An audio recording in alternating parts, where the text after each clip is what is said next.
Once upon a time, there was a king and a queen who had a daughter of extraordinary beauty.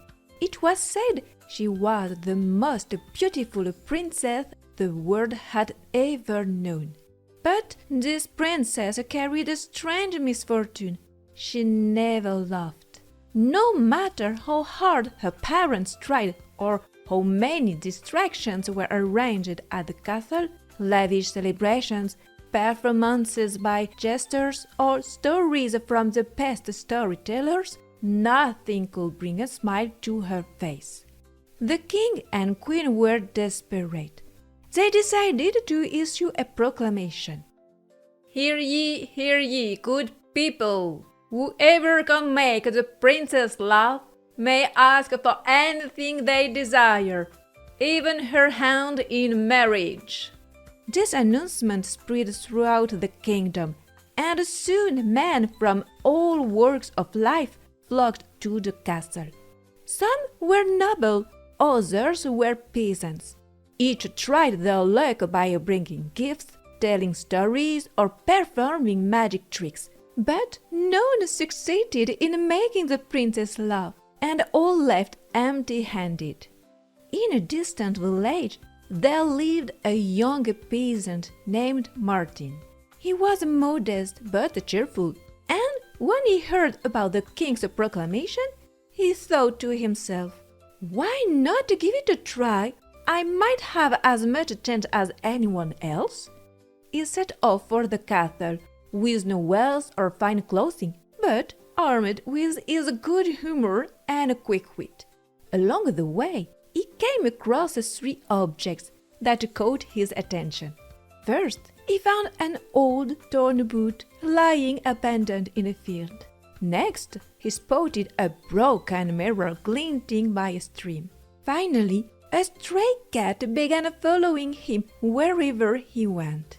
Martin picked up the boot and the mirror and let the cat accompany him. "These things don't look like much," he said to himself, "but maybe they'll come in handy." When Martin arrived at the castle, the guards hesitated to let him in. "Another fool who thinks he can make the princess laugh," they said, loathing themselves. But Martin replied calmly, "The king promised everyone a chance. Let me try."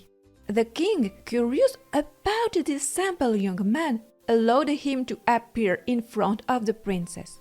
Martin entered the great hall where the princess was seated, surrounded by her ladies-in-waiting. She wore a magnificent gown, but her face was closed off, almost sad. She waited without much hope for this new attempt. Martin began by taking out the old torn boot and showing it to everyone. "Here is a magical boot," he said. "It's so full of holes that water passes right through it, but it never gets your feet wet."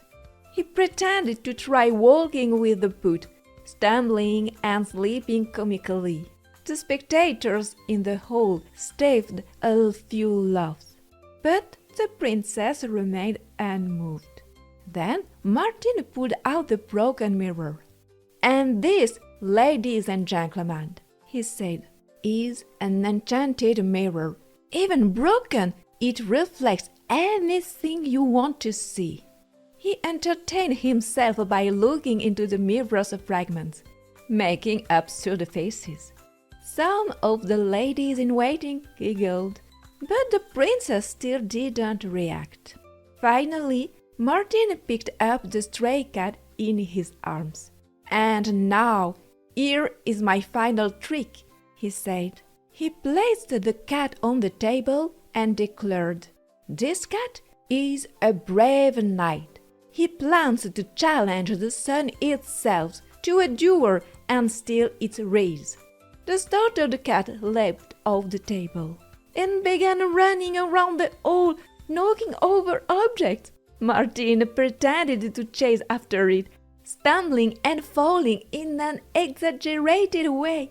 The whole scene was so absurd that laughter broke out in the hall.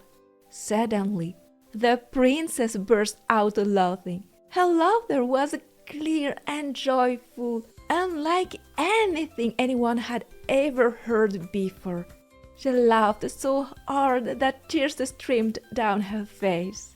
The king, overjoyed to see his daughter finally happy, exclaimed, "Martin, you've done what no one else could. What reward do you desire?"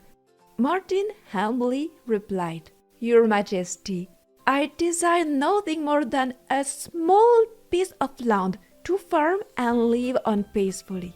The princess, however, stepped forward and said, "Father, I wish to marry Martin. He is the one who had made me happy, and I'm certain he will continue to do so for the rest of my life." The king gladly agreed. A grand celebration was held, and the entire kingdom rejoiced at the marriage. Martin became a prince and continued to entertain the court with his wit and humor. As for the princess, she never stopped laughing.